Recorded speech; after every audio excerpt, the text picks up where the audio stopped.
Thank you all for joining us today for the first of our Advanced Talk series of events. This year has been an unprecedented year, as everyone keeps saying. COVID-19 has touched all of our lives in so many ways. As isolation began, reports of all forms of violence against women and girls, particularly domestic abuse, began to rise. Calls to advance increased by almost 40% in the first few months. The UN calls it the shadow pandemic growing amidst the COVID-19 crisis. Today, on 25th of November, we join the global collective effort to stop violence against women and girls, one of the most widespread, persistent, and devastating human rights violations in our world today. 1 in 3 women suffer in their lifetime. In the UK, 1 in 4 women will suffer domestic abuse in their lifetime. 1 in 4 women. Ending violence against women is everyone's business. Why? Because violence against women is an obstacle for equality, for development, and for women and girls' human rights. No one should be left behind because of their gender, their ethnicity, sexuality, or religion. How do we end it?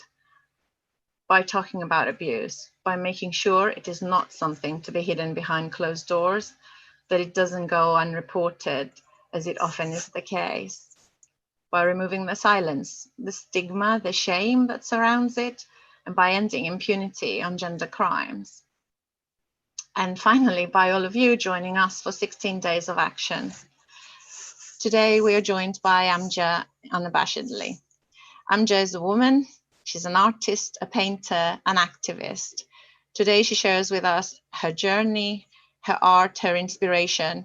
She talks about abuse, her own experience as a Black woman. Before I introduce and before I hand over to her, please note that this may be triggering for some of you. We'll share how to get help in the chat, and also you can find it on our website at advancedcharity.org.uk. If you'd like to share on social media and join the conversation, please use #TalkAboutAbuse at Advanced Charity and at AMJA Unabashedly. So without any other introductions, over to AMJA. AMJA, welcome. Hello. Good afternoon, everybody. Good afternoon, sister girls, sister friends, Angeli community, and anybody else who has decided to join and share their time with me so that I can share my time with you. I'm AMJA, creative director of AMJA Unabashedly. I'm a mother, creative lover of life, and anything else my artistic mind decides to be in the moment as a therapeutic life coach. But before I start, I wanted to share a few things with you. Number one, firstly, I'm not a therapist. I'm not a counselor, but I'm an artist who uses a combination of creative expression, life coaching principles, and motivational speaking with the hope of inspiring and empowering other people to reclaim their freedom that has been stolen from an experience of abuse. I would also like to add that domestic abuse doesn't always have to be physical. It can be emotional, it can be psychological, it can be economic, it can be coercive. And now in our modern times, there are ways in which people are abused via technology. So I'm going to share with you a story about my art piece pictured here, which is Perception. Perception was an art piece that I did as part of the See Her Healing Through Creativity project that was put on by Advanced Charity and in collaboration with amazing visual and performance artist Rachel Gadsden. The artwork was exhibited in the Tank Gallery, and it was basically my way of telling my story on the canvas because my words and my narrative were getting lost in semantics and gaslighting.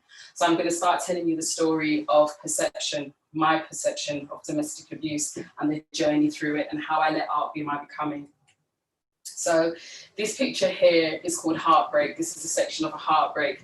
This is when the relationship of a 20+ year married has broken down with myself and my children's father, and what it meant for me at that time. You know, you hear people say that children witness abuse, they actually experience it because it becomes a part of their world, it becomes a part of their daily experience and their environment. And this is basically me having an emotional tug of war between my children's father and trying to identify what was really going on. There's a term that I learned through Advanced Charity and the Women's Trust Charity called parental alienation, which is when a parent is alienated from their role of being a parent.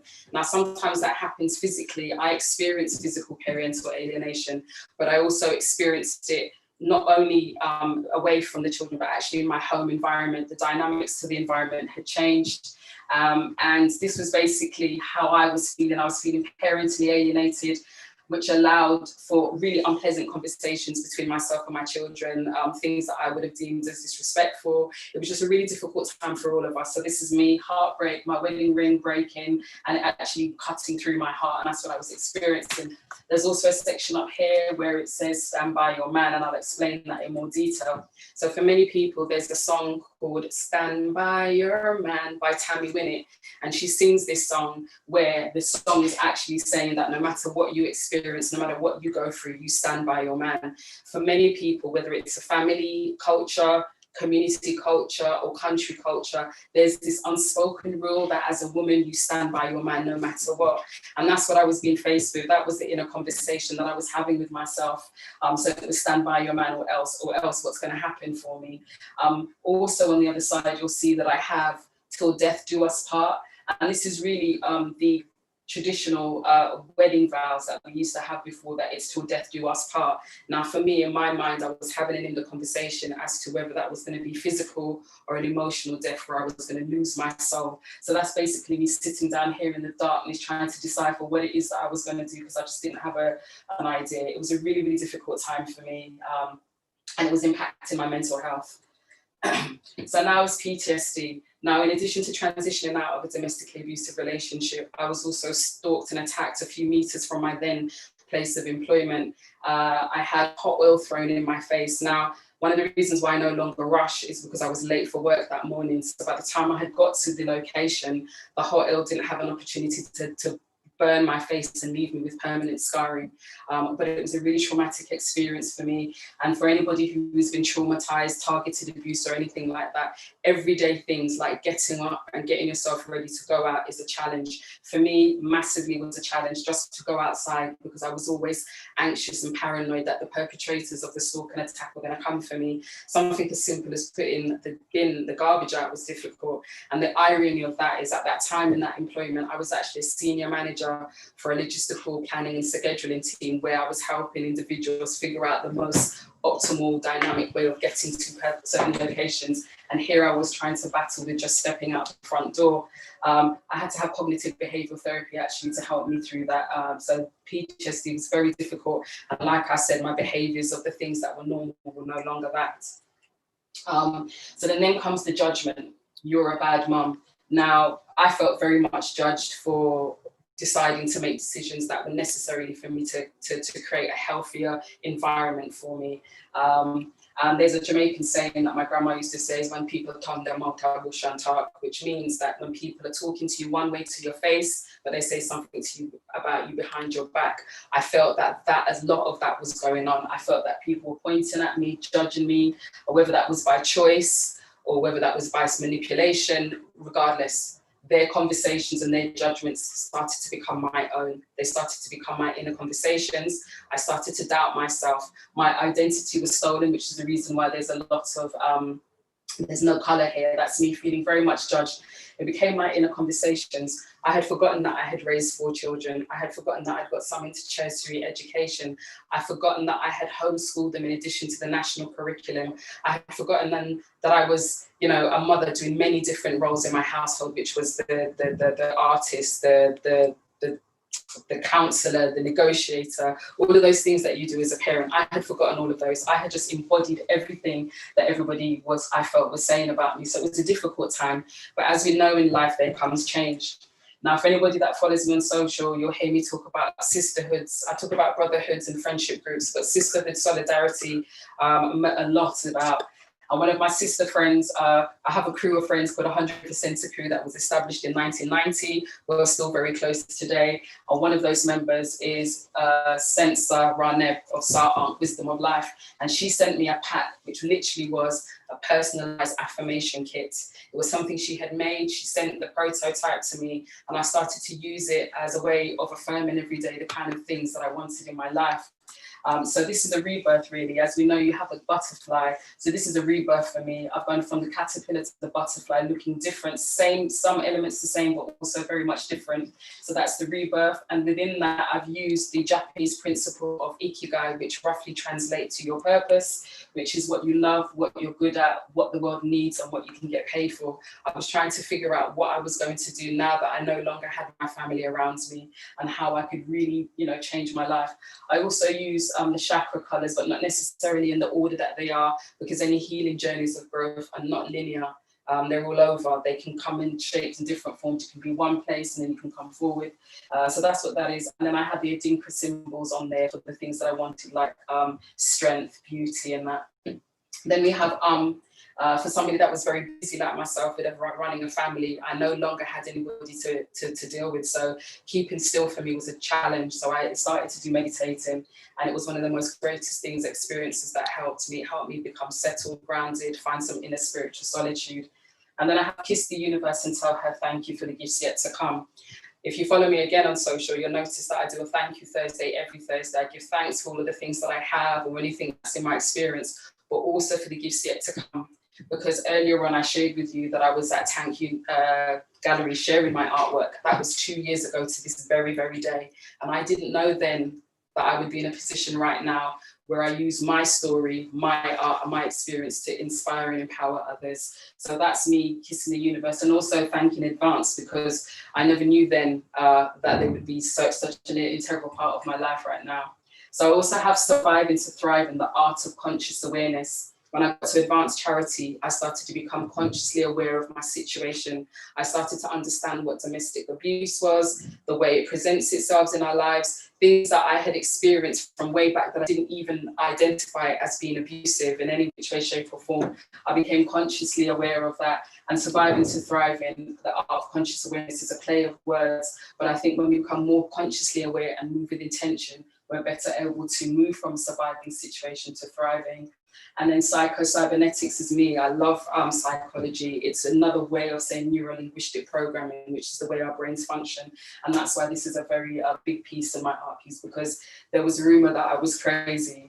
But in actual fact, I did lose my mind, but with intention.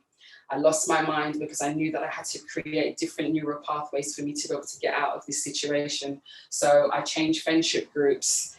I TV, music, food that I was eating, just my whole life, I turned it around and chose things differently and started to move with intention. So that's what this piece is about. Then we have this bit here, which is talk about abuse. The piece that I've actually got is the same that's on my top, which is the Sing Thy Truth section of my apparel line. And this is twofold, really. It's about Advance giving me a safe space in which to share my story, to talk about abuse. It's what allowed me to get the steps to where I am now. But also, I used to be a vocalist when I was younger, but as life happens, we lose confidence for some of us. So that's what was happening to me. And I wanted to sing again. So one of my other sisters, Queen's called I Am Calmly Love, she encouraged me to audition for House Gospel Choir, which for me, singing in public was one of my biggest fears. So she encouraged me to audition for House Gospel Choir. And she tells a story of how I auditioned, and she says a joke. She said it was the first time she had ever seen a Black person turn white, because she said the whole of my face had lost its colour when I was there. That's how scared and how nervous I was, but I felt the fear and I did it anyway. And for me, it wasn't really about getting into the choir. It was about just pushing myself past that comfort zone. But I did actually get into the choir. I had an opportunity to perform with House Gospel Choir. I'm not a part of the main members, but if you want to find out about House Gospel Choir, they're an amazing choir group that have done a lot of work in helping people stay connected during this time that we're facing. So that's what that piece is about. And funnily enough, through doing this, I actually got to sing as a backing singer for Sona Relay, who is a very amazing vocalist. She did the theme tune to one of the more modern Disney movies. And the funniness about that is that the festival that we went to perform was actually the Godiva Festival. And if anybody knows the story of Lady Godiva, her husband wanted to shame her and made her ride a horse naked in the city centre. And if that's an example of domestic abuse, then that's one right there. So then I've got this part here. Now this is Warrior 1, which is a part of the art piece. Now, Vera Badasana, for the yogis out there, if I've got it slightly wrong, I do apologize, but Vera Bada means hero friend. And I'm a true believer that I have a saying that your greatest defense is the warrior within. I truly believe that everything we need is already within us. Yes, we need advanced charities like Advance, Women's Trust, and all of those organizations. But from the time you came into this life experience to you born, you have everything that you need within you. And I believe that, and that's what this represented for me. I did a lot of yoga to help get me into a place. Again, I had more time in my hands, so I did a lot of yoga and it helped me get grounded. And then you'll see that I've got the initials ADTK there. Now, those are the initials for my children. They weren't physically with me, but I needed them to be a part of me.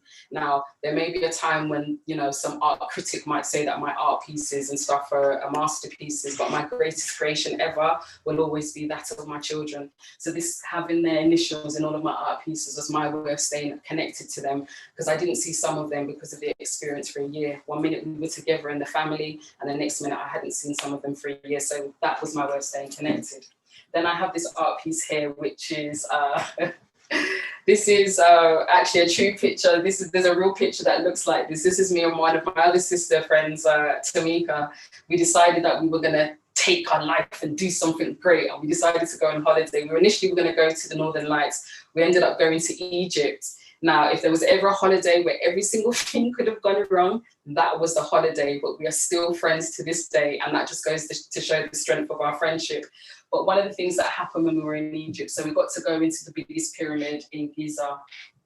And my friend, again, Sister Queen, Sense of Raneb of Sa'ant Wisdom of Life, she said, when you go into the pyramid, say a word that means something really powerful to you and say it 3 times. And any time in your life experience that you feel that you need to call on this word, you call on it. I'm not going to share that word with you and let you know what it is, but it's a word that you hear me say in my narrative quite often. So we were in there and it took quite a bit to get inside the pyramid. But what I do remember is we were inside there and I got to stand in the very center of the biggest pyramid in the world, in the very, very center. I stood there and I just got this feeling. And I remember there was a guy standing there and he said, do you have something to say? Do you have something to do? I don't know this man from anywhere. And he guided us to sit in a corner over there. And I remember moving to the corner, then all of a sudden there was nobody else inside the middle of the pyramid. Me and Tamika looked at each other and we just started crying. I don't know what that is. I'm a writer, I'm a poet, and I'm an artist, and I still cannot explain, just give the words justice as to what that feeling was like for me. But it was one of those feelings that I never forget. So that's me and Tamika there in Egypt. This is my paint and my easel, because this is a new section of my life. I'm a self-taught artist. I didn't do art at school. I didn't do, anything like that formally as an artist, but it's been within me and I now know. And that was through Advanced Charity actually getting it out of me. And then I have the Ankh, which is the key of life. And these are the things that are really important to me. So now I'm going to go on to this piece, Ikigai support. So through Advanced Charity, I was referred to the Women's Trust charity, which is a specialist mental health charity for women who've experienced domestic abuse. Now, initially when I went there, I wasn't really feeling the therapist. I was like, how is this middle-class, white privileged woman going to help me? What's she going to be able to tell me? I've literally just come into a session and I've been impacted by someone's unconscious bias, by them following me around in a shop, because the area in which I am is considered to some people an affluent area. So surely I should be the one that's shoplifting. I had gone into a session feeling like that. So I was faced with this lady trying to figure out what was going on. But to cut a long story short, she did the work. We actually ended up having a really good working relationship. And again, this is the Japanese principle, Ikigai, and through her support, I was able to find my purpose. This is just me showing that I'm high on art, just one of my quick sketches while I was talking on the phone with a friend, and that's how I feel about art. It makes me high and happy. And then I have a heart to hold. Now this piece again is something that happened at the Women's Trust. I had a therapist, a group therapist, she did group counselling, therapy group with us. And she was always talking about self-compassion this, self-compassion that. And for me, I didn't need to hear that. I just wanted to know how to get my children back. But anyway, she said, there's self-compassion, remember your self-compassion. And then one day she was telling a story and I had a eureka moment. And it was in that moment that I realized that self-love is the precursor to your greatest love, which is one of my quotes. And I truly believe that when you embark on a journey of loving yourself more, you are able to create better boundaries for yourself, you have better working relationships, you'll make decisions that if they're not working for you in like an employment and you need to make that change, you'll love yourself enough to say, I'm not doing this no more. So that's what this piece is about. It's about encouraging women, all people, but women to hold their heart because they are worthy and deserving. And you'll notice that her hair is very textured. We live in a world where there's a very Eurocentric idea of what beauty is. Like if your hair can't flip and flow, you're not beautiful. And that's not true. There's 7.5 billion versions of beauty, and every single one of us are one of those. So this is the reason why I've got that piece. And any part of the actual Heart to Hold collection, which is available on my website, prints and other things, 10% actually gets donated to the Women's Trust charity. Then this is my other piece, Risen. Risen is a piece that came about. So I was informally introduced to the Women and Girls Network because I was at one of the Million Women's Rise marches. I was invited to one of their conferences and the energy was just beautiful. I was sitting in the waiting area before the conference began, and it was just a beautiful experience. Everybody was just helping each other. So I always walk with a notebook or a journal. I take them everywhere with me because I'm inspired by so many things that I experience in my day. So I sketched a little picture and this is what it developed into a quite big painting. And as you'll see here, I've got this, which is the emancipation stool and the Ghanaian Adinka symbol of emancipation. It's also the Women and Girls Network logo, so I kind of repurposed their logo. And my healing journey, there was all different people of different hues in my healing journey. And this is an Adinka symbol for unity and diversity, which is what that is, closed in the hands, helping a woman rise. I've repurposed the Million Women's Rise logo as well in here, so part of their logo, because I've marched with them. They've allowed me to be a part of their groups. I've spoken in Trafalgar Square because of them. So this is like a representation of that. And then here, this in particular, this is not about me wanting to chop anybody up. It's actually a sign for courage in the Adinka symbols. And then this is power. And this is just, you know, it's just a representation of that sisterhood, solidarity, and all of those things that are really quite powerful for me. And then this is just me just doing a quick of a mishmash, a collage of the things that have happened because of me talking about my experience of abuse. I've been able to talk at Trafalgar Square. I got to meet Dr. Zoe Williams in the House of Parliament. I was at the Marylebone Fashion Week. I've done so much pieces since Perception, which is on the t-shirt here. Here are all of my other art pieces that I've been doing that are available on my website. I've done so many different things. I do other public speaking events. I facilitate workshops that I've developed. This is what can happen when you talk about abuse. So what I wanted to say is, hey, sister girl, oh, sister friend, I know you feel like your pain won't end. You be trying to fly wherever you go, but underneath it all is a story that's not being told.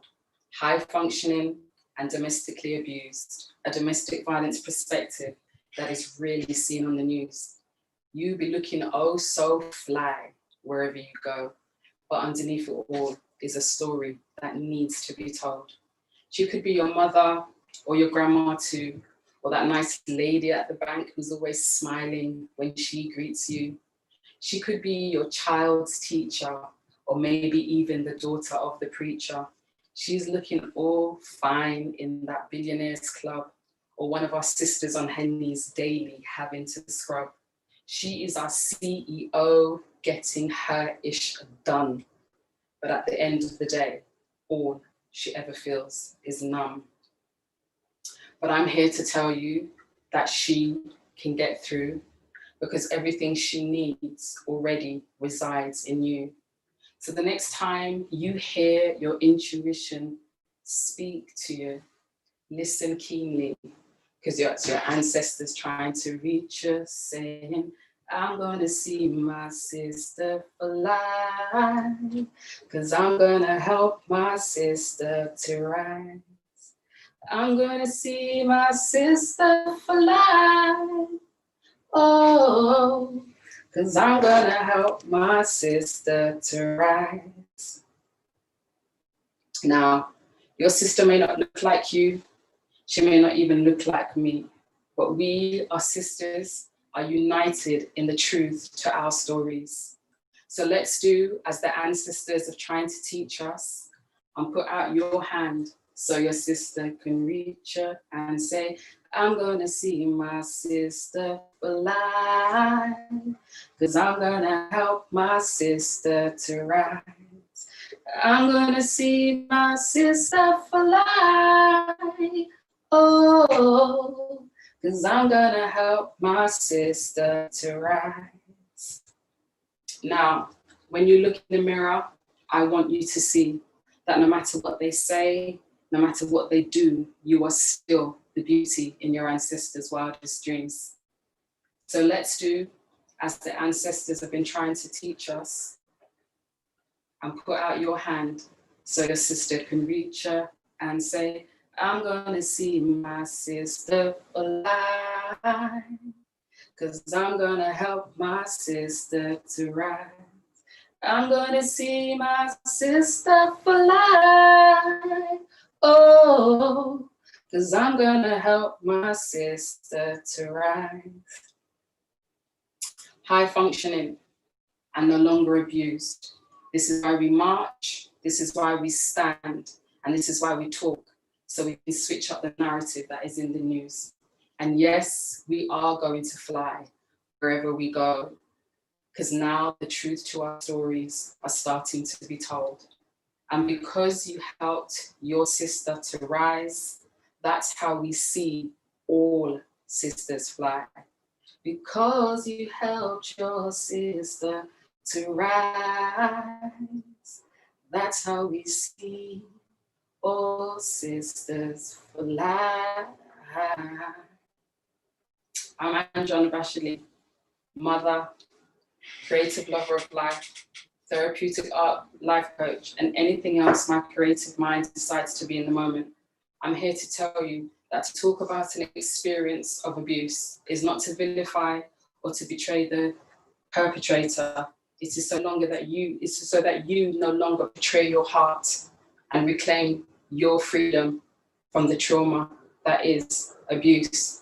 I'm hoping that what I have shared with you today will encourage you to take those steps to speak to somebody about an experience of abuse. And hopefully I have encouraged you to tap in with yourself, to know that you have every element of creativity to also let art be your becoming. Just to say that all of the artwork here is my original pieces of artwork. You can find me on socials of at AMJA Unabashedly, whether that's Facebook, Pinterest, Instagram, and also amjaunabashedly.com. And just for, if anybody joins the AMJA Unabashedly community, you can get 10% off of your first order. It's been a pleasure. I'm grateful that you've allowed me to share my time with you today, and hopefully you're feeling inspired to do something in your life and help end violence against women and girls. Thank you very much. Wow, AMJA, thank you. I'm not sure I can follow that other than just to say amazing or inspiring always touches me. And I'm sure everyone else, as I can see from the amazing comments by everyone and some of the texts and social media I'm seeing coming through. So incredible. And I don't think anyone else can say it better than, you know, help a sister rise and help a sister fly. So thank you for that. I think as a reminder, if anyone's really touched by this and it's triggered, please reach out to us. I've put some information in the chat. And for those of you who are asking, what can I do? How can I help? Join the conversation, share, talk about it, speak up, lift a sister, lift a mother, lift a friend, lift a woman, lift a girl, call it out. I think no more Lady Godiva for me, that's for sure. Share it on social media, Talk About Abuse, follow us on at Advanced Charity, at AMJA Unabashedly, support our work and AMJA's, support another women's organization, donate, and then join us on Friday at 1 o'clock. AMJA talked about many of our sister organizations that are part of our partnership, Women and Girls Network, Women's Trust, ourselves, and so many others that came together. So join us on Friday, 1 o'clock. You can find links on our website on how to register for that. And the AMJA partners will talk about how we all come together to make sure that no woman or girl is left behind. Thank you, everyone. Have a great afternoon and see you Friday.